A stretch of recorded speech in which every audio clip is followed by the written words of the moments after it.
Yeah, very good morning, dear students. This is Linga Reddy, Assistant Professor of Commerce from Kakatiya Government College, Hanamkonda. On part of this online content presentation, today we are discussing about computerized accounting.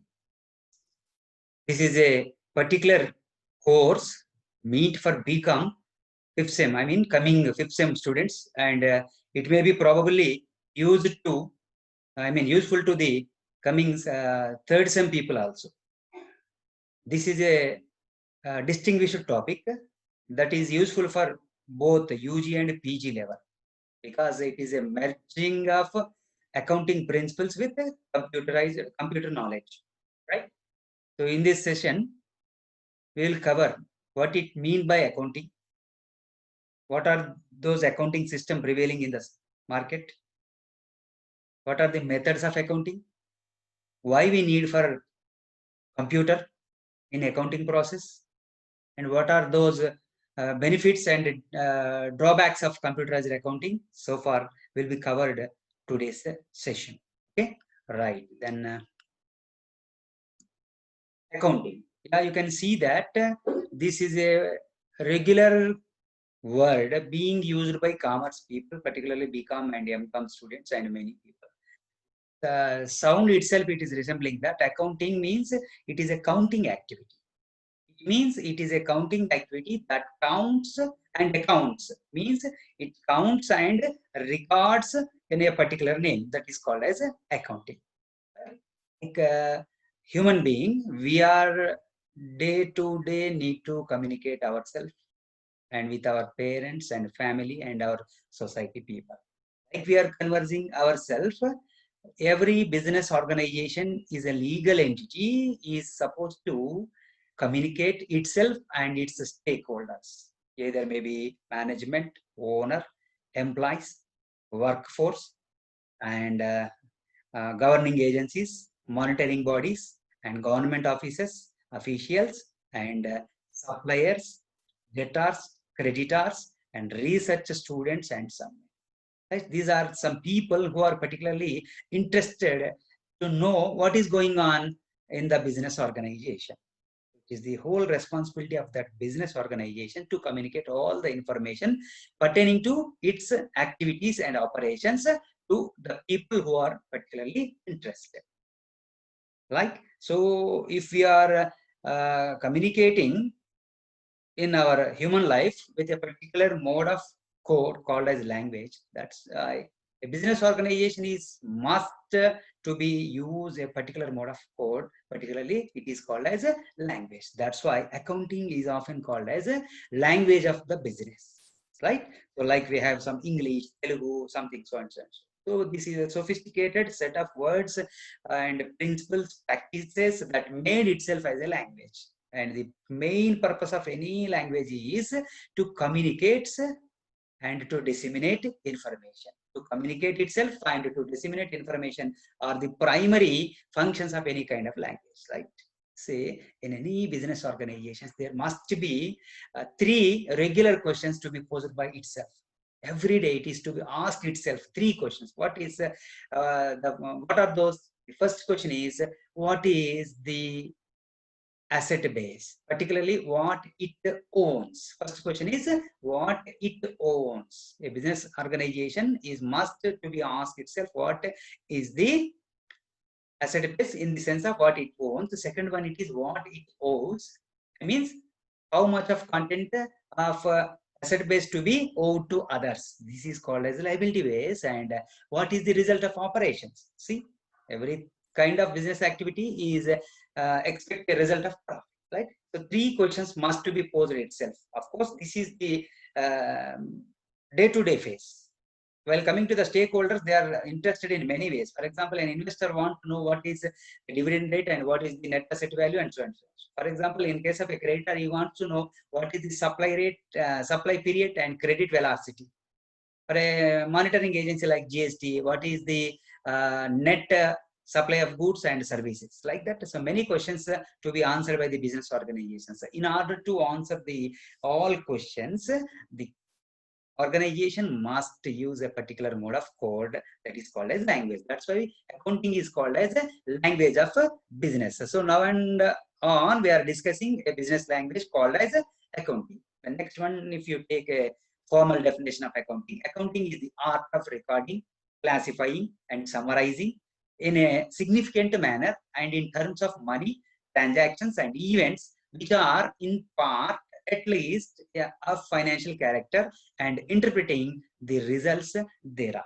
Simple. If we look into this formal definition, it has four important phases. First one, it is a function of recording. What it is recording? Business transactions. And the second one, it is classifying. What is it is classifying? So-called the recorded transactions to be categorized and to be classified for better communication. The next one, summarizing the regularity and repeatancy of transactions to be summed up into a single transaction or single value that could be converted into result, operational result. So first one, it is recording, and second one, it is classifying, and next one, it is summarizing, and third one, say here the three, and coming the fourth one, interpretation. Interpretation means what happened, what is happened, what purpose, what happened to be happened, actual what happened. These are called as interpretation. In depth looking into a matter is called as interpretation. Somewhat it consists comparison, and it consists cause and effect, and it consists the status. So these are called as interpretation activity. So these four activities to be together is called as accounting. But there is a one word, particularly in a significant manner. Why I am saying a significant manner? Because the business transactions must resemble, must reflect its originality. If you want to reflect its originality, it must follow some rules and standards and what I'm saying, assumptions and privileges. Like, so these rules and assumptions and privileges can be called as a significant method of practicing. That's why accounting is a language, and it consists four major activities: recording of transactions, classifying of transactions, summarizing of transactions, and interpreting of the results. And so the next one, accounting process. Say this is not a single step activity that we can switch and see the fan is moving, right? Say this is a phase wise manner that is called as accounting process. The first step of accounting process we can see by identification of financial transactions, right? So why I'm saying that identification of financial in a business organization, day-to-day management, you can see many kinds of transactions may take place. For example, a customer may come to you, a friend may come to you, one person came to you for the sake of information only. So these are transactions. So which transactions will result the increase or decrease of asset base of an organization can be ultimately called as a financial transactions. What I mean to say, accounting concerned with only financial transaction, that sense. Next one, recording of financial transactions, right? So recording is the important and practical phase of accounting process. Say it will, I'm saying that it will follow some rules and regulations, principles called as accounting principles.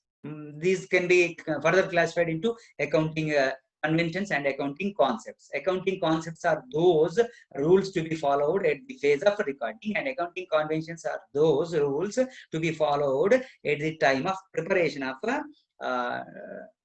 results, operational results, right? So recording of financial transaction is the second phase. The next one is classification of financial transactions. So all are financial transactions, but it is to be classified on which part of effect they are making on the organization base. That's why they must be classified. You people better know that classification of accounts can be like three types of accounts. We have personal accounts, meant for individuals and bodies, and next one, real accounts, means for asset base or assets, and next one, nominal accounts, means for recording of expenses, incomes, profit and losses. So, right? So this is the why we are making to classify this. Classification leads to better analysis.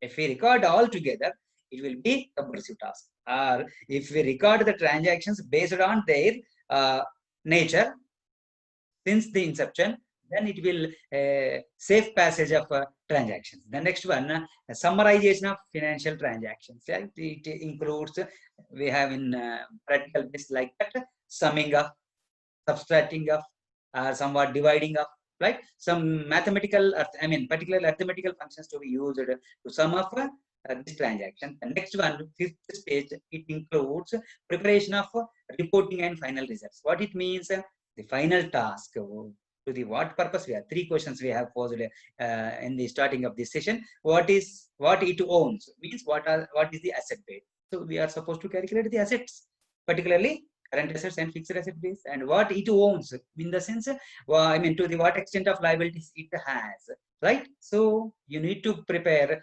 some of the liability base in terms of current liabilities and in terms of long-term liabilities also. The next one, the result. Third question, what we pose that what is the result of operations? Operations means maybe buying and selling, or maybe manufacturing and selling, or maybe some processing and selling, maybe providing services. What it may be, they are called as operations. So operation results, what means?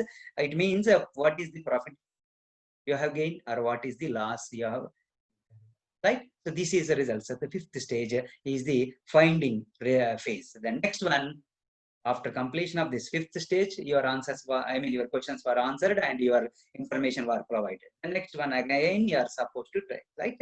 So every day, not only every day, in the technological driven area, you can complete this process very easy way. But in case of non-technology driven world, without using technology, you are supposed to go through these phases in a particular time bound of a period, right? I think you follow that one. First, you need to identify the transaction, whether it is financial nature or non-financial nature. Second one, you are supposed to record by following accounting concepts. And next one, you are supposed to classify the financial transactions in terms of accounts, particularly types of accounts, and using some debit credit principles. And next one, summarization, means ledger posting, ledger preparation, ledger balancing, trial balances, all comes under this fourth phase. And last one, preparation of final reporting, preparation and reporting of final results. It comes, it will deal with the trading account, profit and loss account, and balance sheet, and somewhat analysis, financial statement analysis, like cash flow statement, funds flow statement. These are comes under the final stage. So this is an inevitable process need to be followed by everyone. The next one, accounting systems. Say I'm using systems. In fact, case there are two types of systems. So accounting system particularly meant for the recording of transactions. If you are recording the transactions on a whole, or if you are recording the transaction in a partial manner, right? So total transaction is being recorded, or partial, a part of the transaction is being recorded. This is the quotient. So in this case, if you are supposed to record total transactions, total effects, simply we can say that every transaction has two effects. Here I'm saying, you are listening like that. If you take a transaction of purchase, that is purchase in the customer's point of view, and sales in what saying that organization's point of view. Transaction is same, but its effect is in a two-way, right? So this is resembled in accounting called as debit and credit. You better know. If you are supposed to record two aspects of the total transaction, that system is called as double entry system. This is a pure scientific and comprehensive recording system of accounting. In this method, you are able to know each element of the status, financial status of a business organization. Right? This is the modern system. You can see. The next one, on the contra, this is a single entry system. In single entry system, you are supposed to use to record in any one of the aspects. Either you are supposed to record a debit or a credit. Particularly small and simple organizations, small business organizations are used to follow this single entry system. Its implication is you can say that it is a incomplete recording method, unscientific method. By following single entry system, you are not able to get all kinds of results and operational position of the business organization. For this, you are supposed to convert into single entry system into double entry system by strictly following accounting practices. Say, student, remember that accounting system is concerned with whether the total transaction is recorded or whether a part of transaction is recorded. So this is the next one. You can see that single entry system I am just spoke to you. This is the description. And next one, accounting methods. See, previous topic we discussed with accounting system that concerned with the part of recording. The next one, accounting method. See, before to this, I told you that accounting is a phase-wise manner, starting from identification of transactions to what I mean to say report generation, right? In all phases, you are supposed to deploy, I mean, use some people, services, and some equipment and tools and mechanisms, right? So based on deploying of human machines in accounting process or practice, this can be classified into two methods called as a accounting method. So this is purely concerned with this accounting process being carried out by the human or by the help of machines. If accounting practice is carried out by human involvement, then that is called as manual accounting system. Manual, that is clear. The next one on the opposite side, if you use machines, what I mean to say that some calculator, computer, some data recorder, and data processor, what it may be. If you use some electronic machines in this accounting process, then it is called as a computerized accounting system. So manual accounting system and computerized accounting system. So called from your intermediate to this stage, you might have learned about manual accounting system. Now onwards to this topic, you are supposed to learn about computerized accounting system, in which way it is implemented, right? So accounting systems regard to single entry and double entry, accounting method regard to manual accounting and computerized accounting. This is the description, and computerized accounting is our topic. That's why just I am focusing on this topic. It is the combination of accounting principles with computers. Simple.